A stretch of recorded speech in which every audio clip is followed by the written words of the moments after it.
Inaprubahan din sa ginanap na PPOC meeting ng Maguindanao del Sur ang isang resolusyon na naghihikayat sa mga municipal government sa lalawigan na gumawa ng ordinansa hinggil sa pagpapatupad ng no helmet, no balaclava policy sa mga interior parts ng mga bayan sa probinsya. Rekomendasyon ito ni Maguindanao del Sur Provincial Police Director, Police Colonel John Mangahis sa ginanap na pulong bilang hakbang upang agad na matukoy ang mga gumagawa ng krimen. Pero magsusuot pa rin umano ng helmet ang mga motorista kapag bibiyahe sa mga national highway sa probinsya.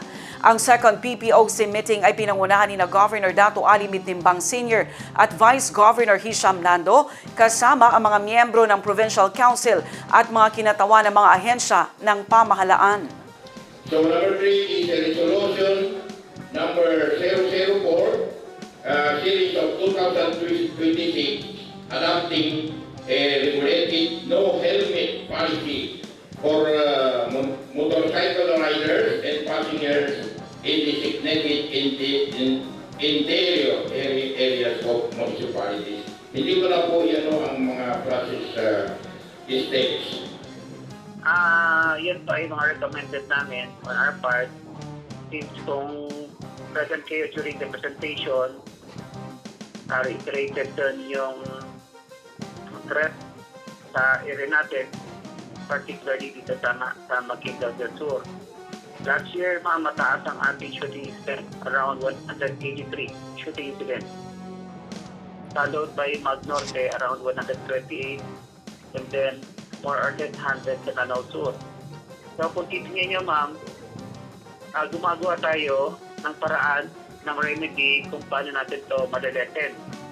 So isa yan sa mga initiative natin, in order initiative, it's because mostly ang mga perpetrators natin ay wearing helmet at saka kabalaklava. Covered yung mga face nila.